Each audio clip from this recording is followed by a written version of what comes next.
Au salon Semicon Taïwan 2025, le pavillon français était très en vue, réunissant sous le label Choose France pas moins de 15 entreprises et start-up pour une présence diversifiée, des atouts et savoir-faire divers, des attentes également différentes selon les acteurs présents. À l'occasion du reportage de RTI sur place, voici tour à tour plusieurs de ces acteurs, qu'ils soient implantés de longue date à Taïwan, comme Veolia, qu'ils cherchent des opportunités en tant que jeune entreprise, comme Kobli ou comme start-up, sans oublier le rôle d'investissement et de présentation et promotion du territoire, à l'instar de la métropole Grenoble-Alpes. Donc en fait, oui, ça fait à peu près 30 ans que l'on est présent à Taïwan par le biais d'une joint venture avec un partenaire local qui s'appelle TCC, qui est un cimentier. Et ensemble, nous avons développé une activité plutôt sur le traitement des déchets municipaux, avec beaucoup d'incinérateurs. On a aujourd'hui 8 incinérateurs sur l'ensemble du territoire.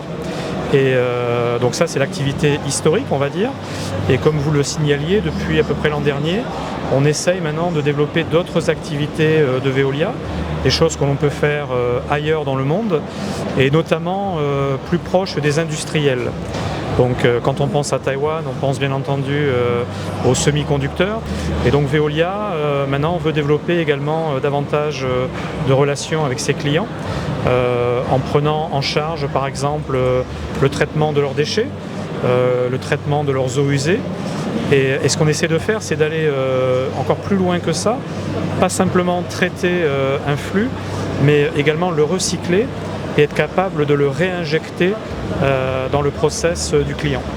Donc si je prends un exemple, comme on voit sur ce panneau ici, l'idée ça serait de traiter l'acide sulfurique qui est utilisé par les industries des semi-conducteurs pour nettoyer les composants lors de leur fabrication. Donc on va récupérer de l'acide sulfurique qui a été usagé, on va le traiter, le recycler et on va le remettre dans le process du client. Donc c'est ce qu'on appelle l'économie circulaire. On a aujourd'hui quelques petites références, mais sur des contrats de ce qu'on appelle ONM, opération et maintenance. Et maintenant, ce qu'on essaye, c'est de travailler avec eux en finançant éventuellement nous-mêmes de nouvelles installations et pour sécuriser derrière des contrats d'opération sur du plus long terme. Donc tout ça, c'est en cours de discussion. L'idée, voilà, c'est d'ici 4 à 5 ans d'avoir établi des partenariats solides avec ces grands groupes. Donc, vous allez voir sur notre pavillon France, il y a beaucoup de startups, d'entreprises qui sont basées dans notre région de Grenoble-Alpes. Et moi ici, je suis là pour faire la promotion du territoire auprès des Taïwanais. Donc s'il y a des startups par exemple taïwanaises qui viennent ici, on peut leur présenter tous nos programmes de ce qu'on appelle de soft landing. Donc on les accueille à Grenoble, comment on organise pour eux leur accueil.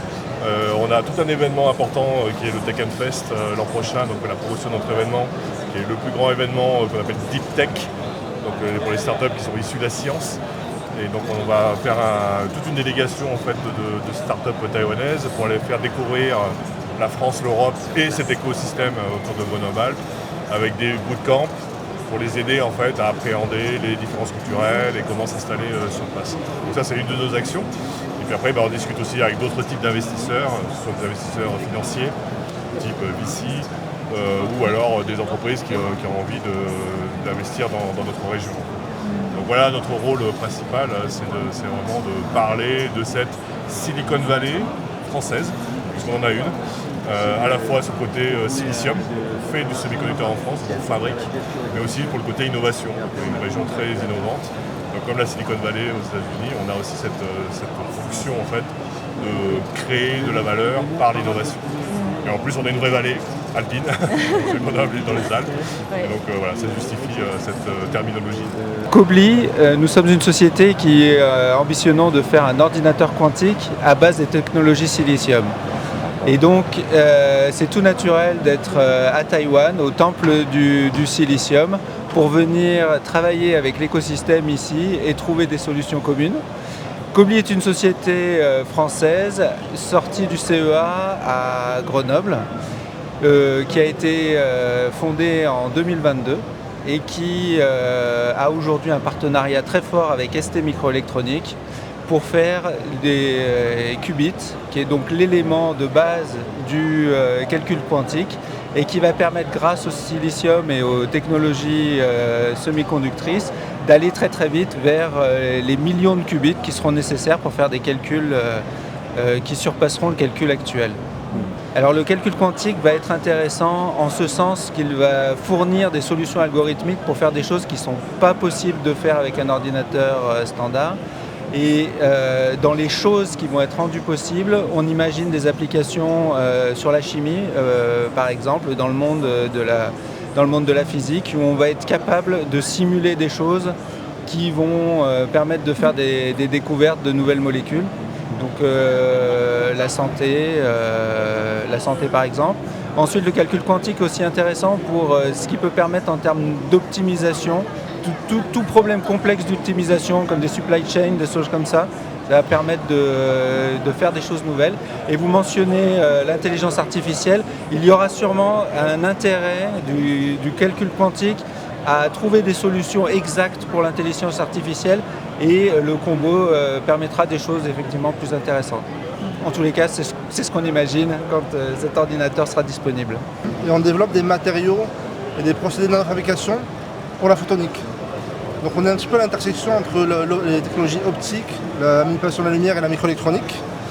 Donc ça fait plusieurs années qu'on travaille avec des industriels, plutôt des end-users, au niveau principalement de la réalité augmentée. Donc on développe des matériaux pour rendre plus légères et plus efficaces les lunettes de réalité augmentée. Donc notre principal client aujourd'hui, c'est Meta, avec qui on travaille beaucoup sur les lunettes de réalité augmentée. Donc on est arrivé à un stade où nos matériaux ont été qualifiés et validés par l'utilisateur final. Et maintenant l'objectif pour nous, c'est de mieux comprendre la supply chain et voir comment est-ce que nos matériaux peuvent être intégrés dans les processus de fabrication. Taïwan pour nous, c'est un peu l'endroit idéal parce que c'est vraiment là où se concentre un peu l'expertise en fabrication, à la fois en microélectronique et en optique. Donc nous, voilà, typiquement, si on veut que nos produits entrent sur le marché, il faut qu'on réussisse à convaincre les acteurs taïwanais qui sont impliqués lourdement dans la fabrication d'utiliser nos matériaux, donc comprendre ce qu'ils recherchent, qu'est-ce qu'on doit faire pour que nos matériaux puissent rentrer dans leur ligne. Donc on a déjà eu plusieurs rendez-vous la veille aujourd'hui, donc grâce à nos partenaires locaux, rencontrer des acteurs. On a plusieurs rendez-vous déjà organisés sur le salon. Voilà, donc déjà on est très content d'être ici et je pense qu'on a fait le bon choix.